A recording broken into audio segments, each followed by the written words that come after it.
절망이라는 말은 희망이 보이지 않는 그런 상태를 가리키죠. 요즘 시대적으로 참 절망하는 그런 사람들이 참 많습니다. 자영업자들이 최선을 다해서 일하는데도 임대료를 맞추지 못해서 힘들 때도 있고, 또 대출금을 다 갚지를 못해서 힘들어하는 그런 경우들이 많이 있습니다. 또 젊은이들은 젊은이들대로 취업난 때문에 많이 힘들어합니다.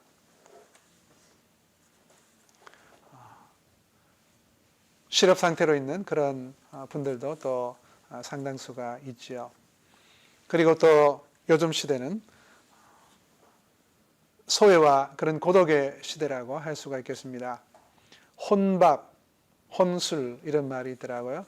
무슨 뜻인가 했더니 혼자 밥 먹고 혼자 술 마신다 하는 그런 뜻이라고 합니다. 같이 시간을 맞추기도 힘들고 또 인간관계도 힘들고 혼자 있는 게 오히려 편해서 혼자 이렇게 밥을 먹는 그런 경우들도 꽤 있습니다.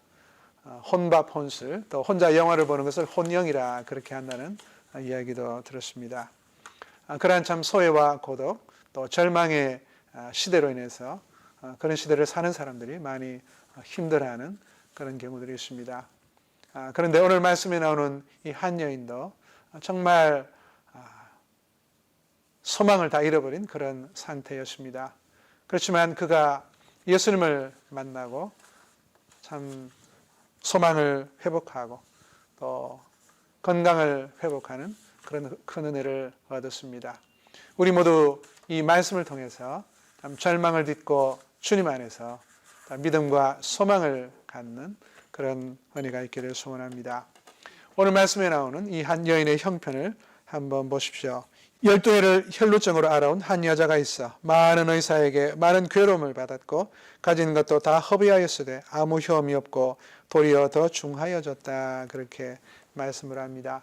혈루증은 정상적인 생리가 아니고 자궁 이상으로 비정상적인 그러한 출혈을 계속하는 그러한 증세입니다. 말 그대로 12년 동안 그런 병을 앓아왔습니다. 이 병원 또 저 병원, 이 의사 저 의사 거치면서 효험이 있고 좀 나아졌으면 다행일 텐데 정반대였습니다. 그 당시에는 지금을 기준으로 하면은 아주 비상식적이고 또 비과학적이고 또 비의학적인 그러한 방법이 많이 동원되었습니다. 치료한답시고 그런 방법을 했던 거죠. 그러다 보니까 치료는 안 되고 오히려 더 상태가 안 좋아지는 그런 경우가 상당히 있었습니다. 이 여인도 그랬습니다. 근데 치료비는 치료비대로 들어가야 되니까 가산은 가산대로 다 탕진하고 효험은 없고 병은 나아지지 않고 정말 영적으로, 경제적으로, 정신적으로, 재정적으로 파탄이 난 그러한 지경이었습니다. 그리고 구약 율법을 기준으로 하면은 이러한 상태는 유출병으로 그렇게 분류가 됩니다. 유출, 자기 몸 안에 있는 어떤 것이 방출되는 몸을 통해서 흘러나오는 그러한 증세죠. 그런 것은 다 부정한 것으로 간주가 되었습니다. 본인만 부정하게 간주가 된 것이 아니고 그 사람이 앉는 그 자리, 또 접촉하는 물건, 접촉하는 사람 다 덩달아 부정한 것으로 그렇게 간주가 되었습니다. 그래서 일상적인 예배에 참여할 수가 없고 또 사람들과 접촉할 수가 없는 그러한 상태였죠. 그래서 재정적으로 육체적으로 뿐만 아니라 신앙적으로 종교적으로 영적으로도 정말 큰 고통과 소외와 단절 가운데 있을 수밖에 없는 그러한 형편이었습니다. 그러한 가운데서 그 여인이 예수님에 관한 그러한 소문을 들었습니다. 27절에 보시면 예수의 소문을 듣고 무리 가운데 끼어 뒤로 봐서 그의 옷에 손을 대니 이는 내가 그의 옷에만 손을 대어도 구원을 받으리라 생각함이니라. 이에 그의 혈루 거느니 곧 마름에 병이 나온 줄을 몸에 깨달으니라 그랬습니다. 혈루 거느니 곧 말랐다. 피가 출혈이 멈추었다는 뜻입니다. 그리고 병이 나온 줄을 몸에 깨달았다는 것은 몸으로 이제 나았다는 것을 느낄 수가 있었다 하는 그러한 말입니다. 이 여인이 왜 예수님 앞에 공개적으로 다른 사람들 앞에서 떳떳하게 나서지 못하고 군중들 속에 파묻혀가지고 예수님 뒤에 살짝 와가지고 자기만 살짝 만지고 예수님 옷을 만지고 자기 혼자 살짝 나와가지고 살짝 이렇게 되돌아가려고 했겠습니까? 아까 설명드린 대로 부정한 그러한 상태로 간주되었기 때문에 공개적으로 다른 사람들과 접촉할 수가 없었기 때문에 그렇습니다. 정말 절망 가운데 있었지만은 예수님에게 마지막 한 가닥 소망을 걸고 그렇게 해서 나왔습니다. 정말 지푸라기라도 잡고 싶은 그러한 심정이었을 것입니다. 그리고 율법을 기준으로 하면은 본인이 부정한데 다른 사람과 접촉하면은 접촉된 사람도 덩달아 부정해집니다. 그 기준으로 하면은 여인이 예수님을 만졌으니까 예수님도 덩달아서 부정해져야 되는 거죠. 그런데 예수님은 정반대였습니다. 여인이 예수님을 만지든지 예수님이 그 여인을 만지든지 어쨌든 둘 다 부정해지는데 예수님이 부정해지는 것이 아니고 거꾸로 예수님에게서 치유의 능력이 나와서 예수님은 원래대로 거룩하고 정하고 또 반대로 그 여인이 정하고 깨끗함을 받게 되었습니다. 우리 역시 정말 능력 많으신 그 예수님으로 인하여서 우리 영육 간에 치유함받고 또 새로워질 수 있기를 소원합니다. 오늘 말씀을 통해서 예수님께서 그 여인을 영적으로 그리고 육적으로 어떻게 도와주셨는지 볼 수 있기를 바랍니다. 그리고 이미 우리에게 그런 은혜가 임하였던 것을 감사하고 기억하고 또 앞으로도 이러한 은혜가 임할 수 있기를 소원합니다. 첫째로 예수님은 섬세한 사랑으로 그 여인을 찾으셨습니다. 그러한 사랑을 그 여인에게 보여주셨습니다. 예수님은 절대로 도매금으로 행하지 않습니다. 지금 상황은 회당장 야이로가 자기 딸이 중병이 걸려가지고 아주 급박하고 절박한 마음으로 예수님에게 도움을 요청했습니다. 그 요청을 예수님이 받아들이시고 그의 딸을 고쳐주기 위해서 그의 집으로 가는 중이었습니다. 사람들이 막 이렇게 함께 따라갔었죠.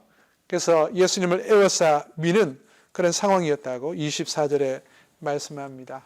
그러니까 그 중에 어떤 사람이 예수님과 부딪힐 수도 있는 거죠. 접촉할 수도 있습니다. 제자들이 그렇게 말을 했습니다. 예수님은 군중 가운데 그 한 여인을 찾으셨지만 31절에 보시면 제자들은 무리가 에워싸 미는 것을 보시며 누가 내게 손을 대었느냐 물으십니까? 그랬습니다. 30절부터 보시면 예수께서 그 능력이 자기에게서 나간 줄을 곧 스스로 아시고 무리 가운데서 돌이켜 말씀하시되 누가 내 옷에 손을 대었느냐 하시니 제자들이 여짜오되 무리가 에워싸 미는 것을 보시며 누가 내게 손을 대었느냐 물으시나이까 하되 예수께서 이 일 행한 여자를 보려고 둘러보시니 그렇게 말씀을 합니다. 제자들은 그렇게 말하지만 예수님은 아니야 누군가가 특별한 그러한 동기로 믿음으로 내 옷을 만졌다. 내 능력이 나에게서 나갔다 하면서 군중 가운데 있는 그 한 여인을 찾으신 것입니다. 예수님은 절대로 도매금으로 넘어가는 그런 분이 아니시고 한 사람 한 사람을 인격적으로 여기고 대하시며 또 찾으시고 만나주시는 그러한 분입니다. 왜 여인이 살짝 낳고 다른 사람 모르게 살짝 돌아가게 예수님이 두지 않고 왜 그 여인을 굳이 찾으시겠습니까? 그 여인을 이제 공개적으로 세우셔서 다른 사람들 앞에 자초지종을 이야기하게 만들고 그래서 다른 사람들 앞에서도 자기가 떳떳하게 정해졌다. 그렇게 인정받고 사회생활 또 상거래, 매매, 접촉, 예배생활 다 할 수 있도록 그렇게 하기 위함입니다. 그래서 그 여인의 믿음을 이제 도와주기 위해서 그렇게 한 것이죠. 둘째로 공개적으로 신앙 고백과 간증을 하게 하십니다. 그래서 그 여인을 세워주시고 더욱더 확고한 그러한 신앙으로 자리 잡게 하십니다. 33절에 보시면 여자가 자기에게 이루어진 일을 알고 두려워하여 떨며 와서 그 앞에 엎드려 모든 사실을 여쭈었다 그렇게 말합니다. 누가복음 8장 47절에도 같은 이야기가 나옵니다. 여자가 스스로 숨기지 못할 줄 알고 떨며 나와 엎드려 그 손댄 이유와 곧 나은 것을 모든 사람 앞에서 말했다. 그렇게 말씀을 합니다. 그러니까 자초지종을 다 이야기했겠죠. 제가요 혈루증 때문에 12년을 고생했습니다. 이 병원 저 병원 이 의사 저 의사 다 다녀봤지만 가산은 가산대로 다 탕진하고 병세는 병세대로 깊어졌습니다. 저는 정말 고독했고 소외됐고 외로웠습니다. 수치와 절망이 컸습니다. 그런데 예수님이 오신다는 소문을 들었습니다. 예수님에게 정말 마지막 한 가닥 소망을 걸고 또 그 예수님의 옷에 손을 대기만 해도 나음을 입으리라는 그러한 믿음으로 만졌습니다. 손을 대었습니다. 그랬더니 제 출혈이 멈추었고 나았다는 것을 제 몸으로 느낄 수 있게 되었습니다 하면서 자초지종을 다 이야기하게 되었을 것입니다. 그러한 신앙 고백과 간증을 사람들 앞에서 공개적으로 하게 하심으로써 더욱더 당당하고 떳떳하게 이제 신앙생활을 할 수 있도록 또 사회생활을 할 수 있도록 예수님께서 배려를 해 주시는 것입니다. 그리고 셋째로 그 여인의 믿음을 예수님께서 주목하셨습니다. 27절, 28절 예수의 소문을 듣고 무리 가운데 끼어 뒤로 와서 그의 옷에 손을 대니 이는 내가 그의 옷에만 손을 대어도 구원을 받으리라 생각함일러라 그랬습니다. 예수님은 그것을 인정해 주셨습니다. 34절에 보시면 예수께서 이르시되 따라 내 믿음이 너를 구원하였으니 평안히 가라 내 병에서 놓여 건강할지어다 그렇게 말씀을 합니다. 여인이 예수님의 옷에 손을 대어 나았습니다. 그렇다고 해서 예수님의 옷 그 자체가 무슨 신비한 효력이나 마법적인 그러한 힘이 있는 것이 아니죠. 중요한 것은 그 여인의 믿음의 행동입니다. 그 여인이 그렇게 한 것은 믿음으로 그렇게 했기 때문입니다. 그렇기 때문에 나은 것입니다. 예수님의 옷을 만지기는 했는데 믿음이 없이 그랬다면 아무 결과가 나타나지 않았을 것입니다. 그리고 믿음으로 했다면 예수님의 옷을 만지는 것이 아니고 손을 만지든 발을 만지든 그리고 아무 접촉을 하지 않고 그냥 바라만 보고 예수님 앞에 간청만 했더라도 낫게 되었을 것입니다. 그래서 중요한 것은 예수님의 옷 그 자체가 아니라 믿음으로 여인이 그렇게 했다는 것입니다. 예수님은 그 여인의 믿음을 높이 사시고 또 군중 속에 파묻혀 있는 그 여인의 믿음 또 믿음의 여인 또 믿음으로 한 그 한 행동을 예수님께서 높이 사셨습니다. 그러면서 그 여인이 나은 것은 옷 그 자체 그리고 옷을 만졌다는 단순한 그 사실 때문이 아니라 믿음의 그 결과라는 것을 예수님께서 분명하게 해 주신 것입니다. 넷째로 예수님은 그 여인에게 평안과 건강의 복을 주십니다. 34절 따라 내 믿음이 너를 구원하였으니 평안히 가라 내 병에서 놓여 건강할지어다 그랬습니다. 예수님은 그 여인을 따라 그렇게 불러주셨습니다. 그것은 두려워하는 여인을 위로하고자 하는 그러한 칭찬의 말, 또 격려의 그러한 말입니다. 여인은 예수님 앞에 나올 때 정말 발벌벌 떨고 두려워하면서 예수님 앞에 엎드려서 모든 것을 말씀을 드린 것이죠. 그런데 예수님은 그러한 여인을 따라라고 정감 있게 불러주십니다. 그리고 내 믿음이 너를 구원했다 그랬습니다. 여기 말하는 구원은 육체적인 그러한 질병 치유를 1차적으로 가리킵니다. 그리고 두려워 떠는 그 여인에게 평안을 약속해 주셨습니다. 그리고 너의 병에서 놓여 건강하라 그렇게 축복해 주시고 또 약속을 해 주셨습니다. 이처럼 여인은 군중 속에 파묻혀서 살짝 예수님 들어와서 살짝 예수님 옷에 터치하고 또 살짝 나서 또 살짝 아무도 모르게 되돌아가려고 했지만 예수님은 그 여인을 공개적으로 찾으시고 또 섬세한 관심과 사랑을 보여주셨습니다. 믿음으로 했던 그 여인을 예수님께서 찾으셨습니다. 사람들 앞에 세웠습니다. 공개적으로 떳떳하게 신앙 간증을 하고 자초지종을 고백하게 함으로써 하나님과 사람들 앞에 이제 확고한 신앙으로 자라가고 떳떳하게 생활하도록 도와주셨습니다. 그의 믿음을 주목해 주시고 높이 사 주셨습니다. 그리고 평안과 건강의 복을 허락해 주셨습니다. 오늘 우리에게도 정말 이러한 은혜와 복이 임할 수 있기를 바랍니다. 이 여인이 예수님에게 나오는데 걸림돌이 되거나 어려운 점이 무엇이었겠습니까? 아까 말씀드린 대로 율법을 기준으로 하면은 정말 접촉이 안 되는, 해서는 안 되는 그러한 상태였습니다. 그럼에도 불구하고 이 여인은 믿음으로 또 담대하게 행동했습니다. 오늘 말씀 앞뒤로 보면은 회당장 야이로와 그의 딸에 관한 그러한 이야기가 나오죠. 회당장은 어떤 신분입니까? 회당은 평일에는 율법을 가르치는 그런 학교와 같은 기능을 하고 또 안식일에는 예배하는 그런 지금으로 말하면 교회 예배당과 같은 그러한 기능을 하는 곳이었습니다. 그러니까 학교와 교회 기능을 동시에 하는 그러한 곳이었죠. 회당장은 회당을 관리하고 예배를 주관하는 그러한 신분이었습니다. 꽤 높고 또 존경받는 그런 신분이었겠죠. 그런 사람이 예수님에게 나와서 정말 도움을 요청하기가 쉽지 않았을 것입니다. 그렇지만 딸이 정말 죽어가는데 그런 체면과 염치가 무슨 필요가 있겠습니까? 정말 절박한 심정으로 예수님 앞에 나와 예수님에게 도움을 요청했을 것입니다. 그러한 야이로에게 비하면 여인은 좀 더 공개적으로 나서기가 어려운 그러한 형편이었을 것입니다. 그러나 야이로는 야이로대로 또 여인은 여인대로 정말 모든 것 내려놓고 자기의 형편을 뛰어넘어 예수님을 붙들고 예수님 앞에 나왔습니다. 이처럼 믿음은 행동이 뒤따라야 합니다. 행동을 수반해야 합니다. 어떠한 핀잔이나 손가락질이나 불이익이 있더라도 그런 것을 각오하고 예수님 앞으로 나오는 그런 행동과 결단이 있어야 합니다. 우리도 그런 사람이 될 수 있기를 바랍니다. 예수님은 24절에 보시면 야이로의 요청에 응했습니다. 이에 그와 함께 가셨다 그랬습니다. 야이로의 딸을 고쳐주기 위해서 가고 있었습니다. 그 중에 여인을 만나서 고쳐주신 것이죠. 이처럼 우리가 도움을 요청할 때 예수님은 언제나 도와주실 그런 준비가 되어 있습니다.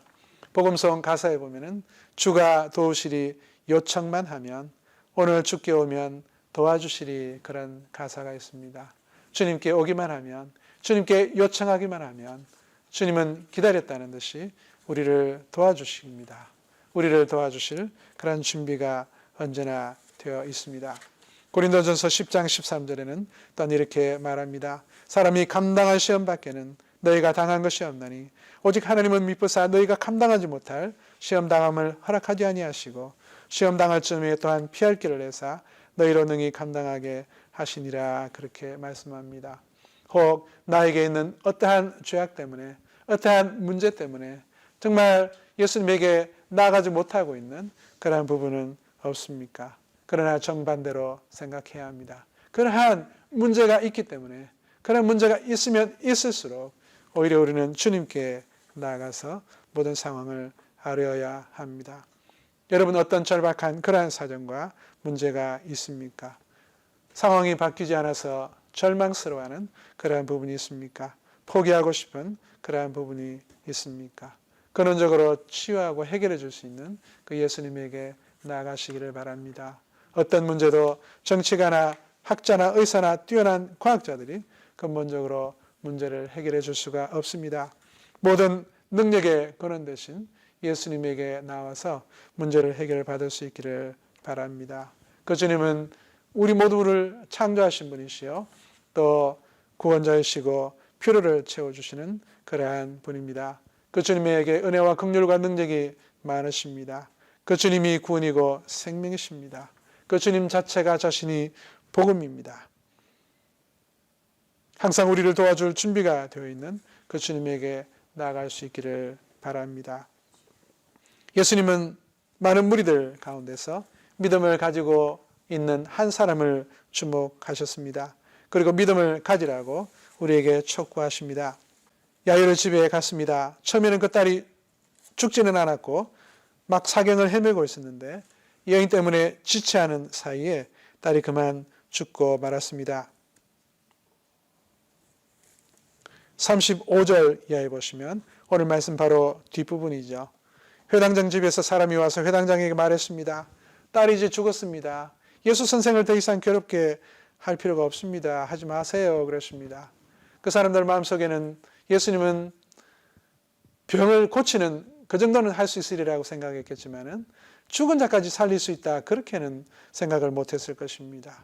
이처럼 사탄 마귀의 최종적인 무기는 바로 죽음입니다.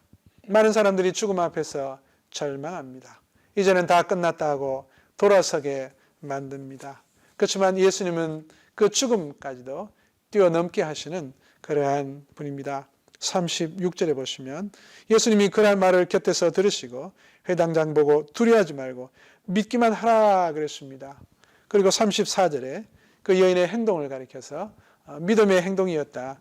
믿음으로 낫게 되었다. 그렇게 말씀을 합니다. 그래서 예수님이 계속 강조하는 것은 두려워하지 말고 믿기만 하라 하는 그러한 말입니다. 그 믿음으로 인해서 우리가 구원을 얻고 또 죽음을 이기고 또 질병과 문제를 이길 수 있는 줄 믿으시기를 바랍니다. 또 예수님에게 나와서 겸손하고 간절한 심정으로 또 문제를 앓으시기를 바랍니다. 믿음으로 간구하고 믿음으로 손을 내미시기를 바랍니다. 믿음으로 주님을 붙드시기를 바랍니다. 그래서 구원 얻고 영육간에 치유받는 그런 삶이 될 수 있기를 바랍니다. 그 여인은 병이 나았다는 것을 몸으로 느낄 수가 있었다. 그렇게 29절에 그렇게 말씀합니다. 정말 주님이 우리도 치유해 주셔서 내 영이, 내 마음이, 내 몸이 치유되었다는 것을 정말 우리가 몸으로 느낄 정도로 주님께서 치료해 주시기를 소원합니다. 내가 정말 뭔가 달라졌구나, 내가 뭔가 새로워졌구나 하는 것을 느낄 수 있기를 바랍니다. 새 사람, 새 몸, 새 영, 새 마음, 새로운 의지가 되어서 우리가 정말 새롭게 주님을 만나며 또 새로운 인생을 사실 수 있기를 바랍니다. 여인이 자초지종을 다 이야기했던 것처럼 우리도 우리에게 일어난 그러한 놀라운 일들을 사람들 앞에 증언하는 그런 우리의 삶이 될 수 있기를 소원합니다.